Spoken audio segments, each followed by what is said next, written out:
అందరికీ నమస్కారం।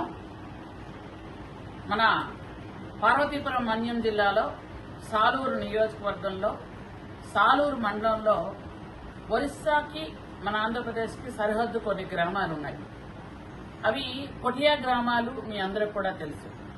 అవి దాదాపు 21 గ్రామాలు, 3 పంచాయతీలు, మొత్తం టోటల్గా గిరిజనులు। ఆ గిరిజన గ్రామాల్లో ఎప్పటికప్పుడు ఒరిస్సా పోలీసులు వాళ్ళని ఎప్పుడు ఇబ్బంది పెడుతూనే ఉంటారు। ఎందుకనంటే ఒంటరిగా ఎవరైనా గిరిజనులు కనిపిస్తే వెంటనే వాళ్ళు అరెస్ట్ చేయడం, ఒంటరిగా గిరిజనులు కనిపిస్తే వాళ్ళని ఇబ్బంది పెట్టడం, వాళ్ళు బెదిరించడం ప్రతిసారి ఇది అలవాటైపోతుంది। ఎందుకనంటే ఇది ఆంధ్ర ఒరిస్సా సరిహద్దులు। దాదాపు 70 ఏళ్లుగా కోర్టులో నలుగుతున్న వ్యవహారం। కోర్టు స్టేటస్ కో కూడా ఇచ్చింది। అయినా గాని దీని మీద ఎందుకంత అత్యుత్సాహం చూపిస్తారో ఒరిస్సా పోలీసులు నాకు అర్థం అవడం లేదు।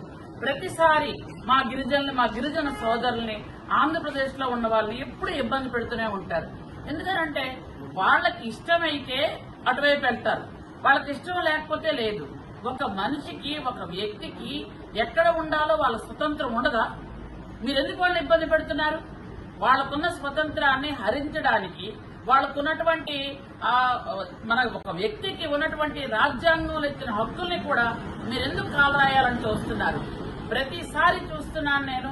ప్రతిసారి కూడా వాళ్ళని ఏదో ఒక విధంగా ఇబ్బంది పెట్టి, ఏదో ఒక విధంగా పోలీసులు వాళ్ళని హింసించడం, వాళ్ళని అరెస్ట్ చేయడం, వాళ్ళని భయభ్రాంతులకు గురి చేయడం చేస్తున్నారు। గ్రామాల్లో తండోపతండలుగా ఒకేసారి ఒరిస్సా పోలీసులు వస్తారు, వచ్చి ఆ గ్రామంలో ఉన్న వాళ్ళందరినీ బెదిరిస్తున్నారు। ఇది చాలా ఇబ్బందిగా ఉంది మాకు। ఈ పట్టు చెన్నూరు, పగులు చెన్నూరు వీళ్ళందరూ కూడా ఎంత ఇబ్బంది పడుతున్నారంటే 21 గ్రామాలు కూడా ప్రతిసారి నా దగ్గరకు వచ్చి ఆ సోదరిమణులందరూ కూడా చాలా ఇబ్బంది పడుతున్నారు। ఇప్పుడు వాళ్ళు చేసిన తప్పేమీ లేదు। వాళ్ళు ఏంటంటే జనాభా లెక్కలకి వాళ్ళకి సహకరించట్లేదు అంటున్నారు। ఎందుకు సహకరించాలి? ఇది ఆంధ్రప్రదేశ్ లో జనాభా చేసుకుంటున్నాం మనం। ఆంధ్రప్రదేశ్ లో ఎన్యూమరేషన్ జరుగుతుంది। ఆంధ్రప్రదేశ్ లో వాళ్ళు ఓటర్లుగా ఉండాలి అనుకుంటున్నారు।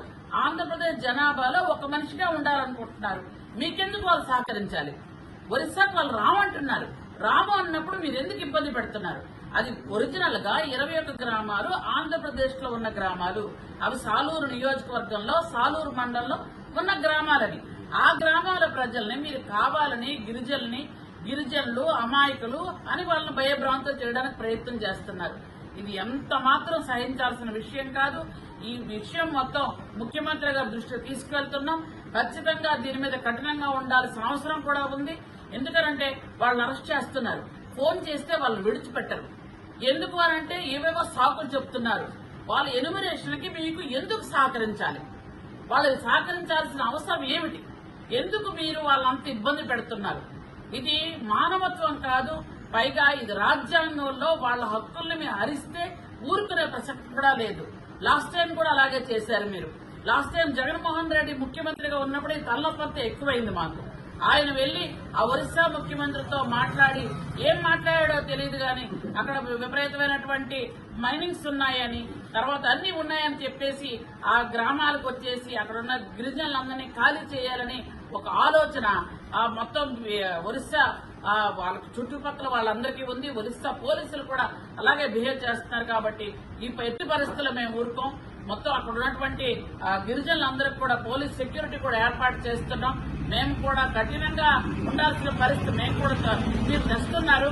ఎందుకంటే మా గ్రామాల్లోకి వచ్చి మీరు రోడ్లు వేస్తారు, మా గ్రామాల్లోకి వచ్చి మీరేమో అంగన్వాడీ బిల్డింగ్ మేము కడితే మీరు దాన్ని తిరగేస్తున్నారు, మా గ్రామంలో మేము ఒక టెంపుల్ కట్టుకుంటే మీరు వచ్చి దాన్ని పడదోహేస్తున్నారు।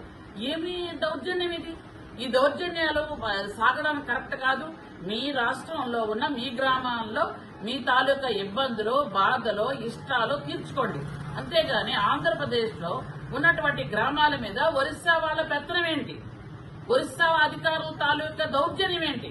ఒరిస్సా పోలీసుల తాలూకా కక్ష కార్పణ్యాలేంటి? ఇది సహించు అని మరొకసారి తెలియజేస్తున్నాను। ఇంకొకసారి మా జనాల్ని, మా గిరిజన సోదరుల్ని ఈసారి అరెస్ట్ చేస్తే మాత్రం ఊరుకునే ప్రసక్తి ఉండదని మీ ద్వారా తెలియజేస్తున్నాను। Thank you.